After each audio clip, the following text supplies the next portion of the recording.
Hey guys, welcome back. It is Saturday.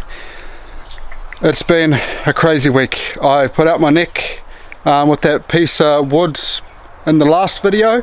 Those two big bits, they're about 80 kgs each, and yeah, Monday morning I woke up and I put my neck out. Basically I had to go to the White Cross, the doctors, and yeah, I was basically in bed for quite a while. 4 days to be exact. Not in bed for 4 days, but I was off work for 4 days with a bad neck. So I had to take some drugs in that, and yeah, now I'm good, but I'm very fragile. So I have my kids helping me. I have Jasper with the machete. I've got Theo with some big scissors, and I've got Evelyn with an apple. They're going to do the work for me. Well, I'm probably going to have to do a lot, but we're actually not going to be doing much heavy lifting today, so it's going to be just quite a chilled out day really, which is really hard for me, but everything involves doing my neck and back, you know, weed eating, all this retaining wall and stuff like that. So yeah, we're just taking it easy this weekend, but we are going on the hunt for some bananas. We have run out of bananas inside the house, so I already see one bunch up there, and I'm pretty sure there's about 3 more bunches, so we're going to go and get them, and I'm going to see if Jasper can actually get them down himself. Yeah, watch out, mate. It's not high, huh? Whoa! I think bananas came off. Nice job. Nice work, Theo. Not easy for me. So as you can see, we left these ones a little bit long because they already split and something's been eating some, but most of them will be all good anyway. You know, let's find another bunch. Okay, we have found one on top of the passion fruit, but how to get there is another story.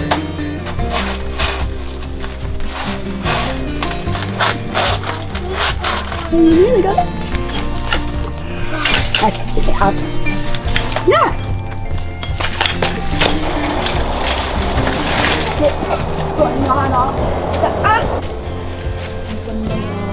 Yeah, nice. And another bunch. We got that bunch just up here, but there's quite a few of this passion fruit growing around there, so we're just going to leave that banana tree intact just for now. So we found another bunch way up here. Jasper's going to chop this one down because it's not too much vines in the way. I don't think there's any yellow ones, but they're big, fat and green, so they're ready to take up. Anyway, I better get out of the way. Nice. Oh. Another bunch! So we just checked in Adina's little food forest here. All of her bananas are getting big, but there's no bunches on them at the moment. So yeah, we're going to go check out up in Matilda and Raven's food forest. If you've been following us for a while now, you know all of the kids have got their own little food forest. These terraces here, this is my food forest, and it is quite neglected because basically I've been working on all the other kids' food forest.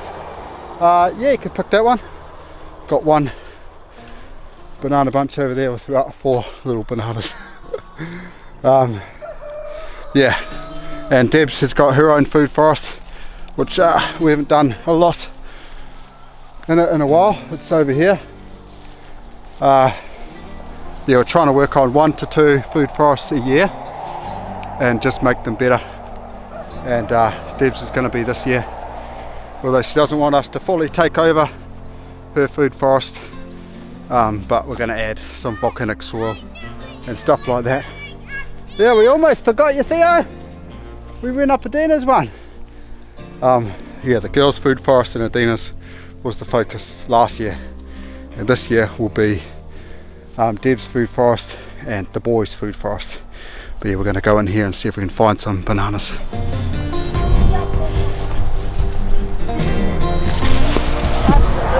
Any bunches? What?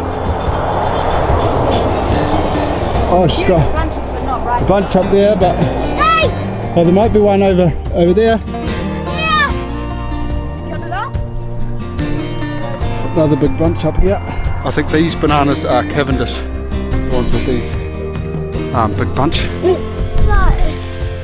Yeah, I think that one's ready enough anyway.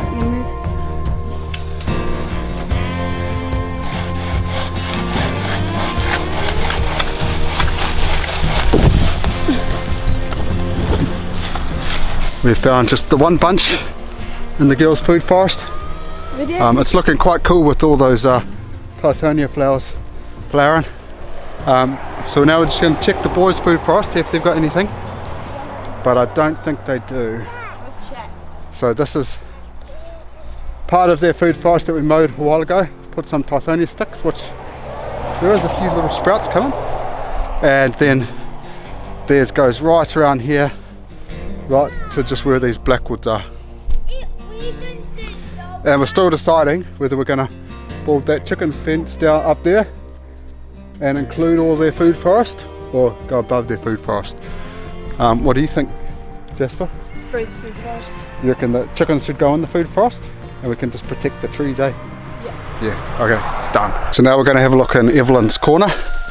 This is the first food forest we ever made, which yeah, we've got a lot of cleaning up to do in here. We've got guava trees and Japanese raisin mulberries and all that in here, and we have got some, as you can see in there, some babako. So that's got to just get yellow and then it'll be ready. But we're not really on the lookout for that. We're on the lookout for some bananas, which I don't know if there is any in here, or is there a bunch on that, or is that already picked, that tree over there, or is that no good?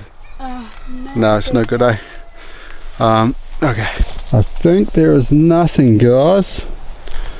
There is another babako under here. See, look at these. So I think we've picked all the bananas we can, I reckon. But there is plenty more that's sort of almost ready. But we're going to have to pick them another day, because if we pick them all now, we're going to have them ripen all at the same time. Because when we put them inside, they do ripen within a week. And then we're going to end up with a massive load of bananas. So I think we've got enough for now. So now we're just in the flats. We're going to move the sheep and the goats. I put them the other day over in the goose paddock up the top, just so they can get the brambles and the blackberries and that, because they love that. And they were in this pathway that I'm in last, and they've done a good job there.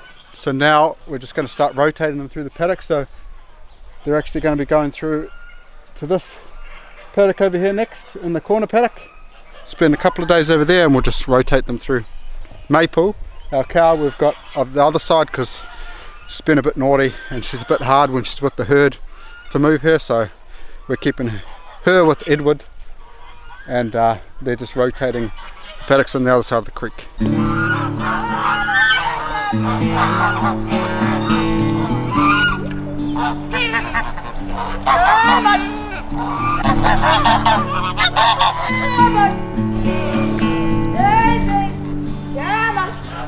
Come on! Come on! Come on! Come on! Come on!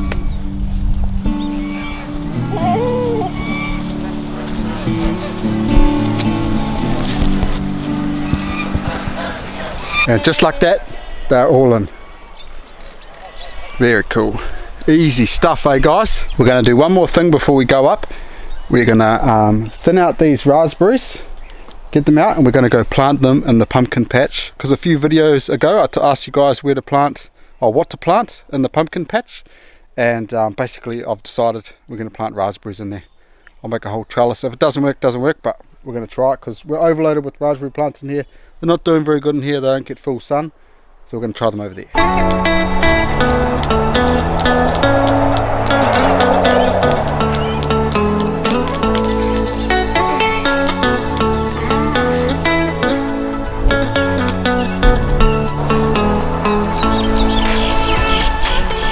So this is where we're planting them. So Jasper's just moving along the soil, and then he'll put that whole root system in there, and then we'll probably chop the leaves to encourage the root growth. They're pretty dormant at the moment, so they should be perfect time to get them planted in, but we haven't even got enough for this middle row here, let alone for this back row and the front row. And we still got to like weed this a little bit, even though it's weed mat. I think just a little bit of dirt got on the top, and yeah, it's getting flooded with weeds. But yeah, what do you think? It's going to look pretty awesome with raspberries all through here. I think we're going to make some raspberry trellises. I just want to make sure that they're actually going to grow nice in here, and then once I see that they are growing nice, probably next autumn, probably in a year's time, then we will put a whole system in here. But at least the raspberry plants won't be pushing out and coming in the middle, and we've got plenty of room to walk through and pick the raspberries. And yeah, and if I don't know if there's yellow or red, there's yellow and red mixed in there.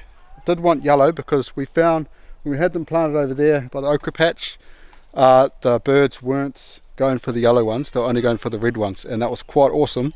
We didn't even need to net them, and then we got yellow raspberries. So yeah, but I don't know which is which because they're all mixed, so we get what we get, and if we have to net them, we have to net them. So Jasper's just putting in the last plant over there, and we've chopped all the tops off. I think we've got about 10 planted, and we need about 23 more plants, which we've got plenty more over there. But we're going to go up, we're going to get some morning tea, and we'll see if we're going to plant any more of this after morning tea. I think one thing we do need is some gloves, because they're quite spiky. But yeah, we might catch you guys soon. So I'm back outside with Debs this time. Adina's got Beatrix inside, so yeah, all the kids are in there. But we are going to test the boundary, because as you can see up here, all the white tape is all down on that fence line, so the goats are kind of getting to the other side, so they're not in this paddock for now, and we've turned off the fence, so we're going to go and try to fix it all, so next time they're coming in this paddock they actually stay inside the paddock. And there's a lot more other faults that we're going to try to fix, because I think it's on about 2 kilovolts at the moment, where normally it's up around like 6, 7, 8, so yeah, not good.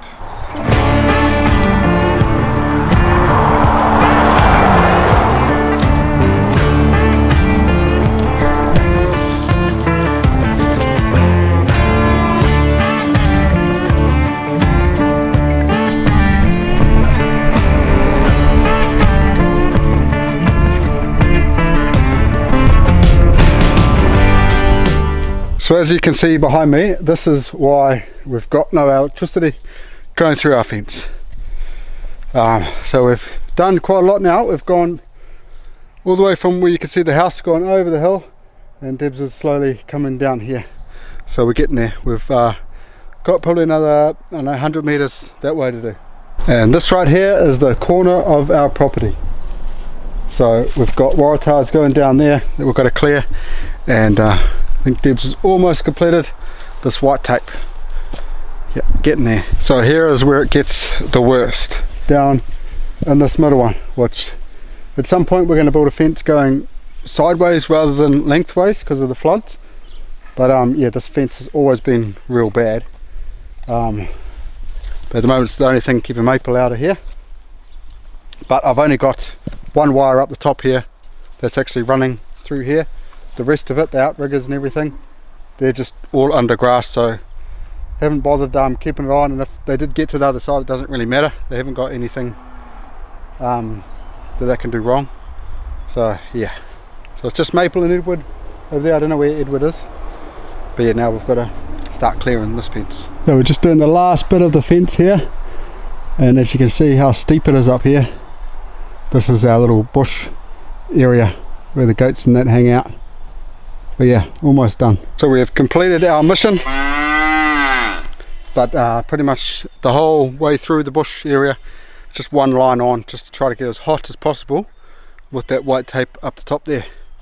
So we'll see how hot we can actually get it. Debs is just turning it on now. So we're just checking the fence now, the white tape, to see if what we've done has made any difference. And how much is it reading now? 0. It's literally 0. It's reading 0, so we've made it worse. You made it worse. We're going to have some lunch, come back out and see what we've done wrong. So it's a bit later now. I actually went back down. I turned the fence off at the bridge to go to the flats, and it was like 10. So I pulled some of the grass on the other side of the fence, and I got it to about 5. There's still some more weeding I've probably got to do to get it a bit better, but that's all I'm doing today. Call that a semi-success. But what I'm doing now is I'm going to attempt to prevent these guys from ring barking the trees. Like, look over here. I think it's the one goose, and it could be also the pickens, but they're definitely staying in here. But I'm just gonna try to put some of this green mesh around the tree and see if that'll prevent them, because we've got to do something. But yeah, if you don't know, Debs has been actually working on this pen. She's been using netting to kind of get them in their breeding groups. It's supposed to be Indian runners over there, pickens over here, and all of our crossbreeds over the other side. But I think she's just leaving all the crossbreeds with the pickens at the moment, because I think the pickens, or someone, is just laying 1 egg a day, which I've seen somewhere in here. But yeah, anyway, I'll get to smashing some of these posts in the ground.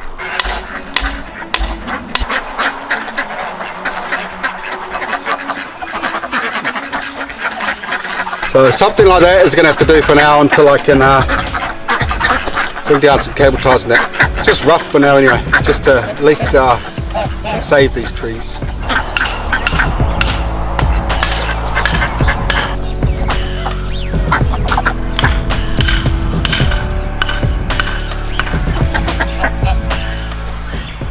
Okay, I've got 3 up there and I've got 3 down here done.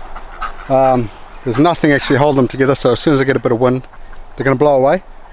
But I will, one of these days, bring down some cable ties. I've got 3 more trees to do in there. I think they're lemon, lime and lemonade, I'm pretty sure. And then over there I've still got a few more feijoa trees. That orange tree should be fine, and the ones outside the perimeter should be fine for now. So yeah, almost there.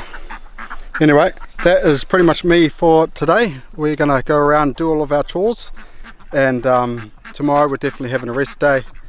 My neck is still healing, so not much happening there. Hopefully next week it's going to get a lot better, and I'll be able to push the limits a bit more and start getting some of this heavy lifting done around the place and mowing. But for now, I'll catch you guys in the next episode. Look out.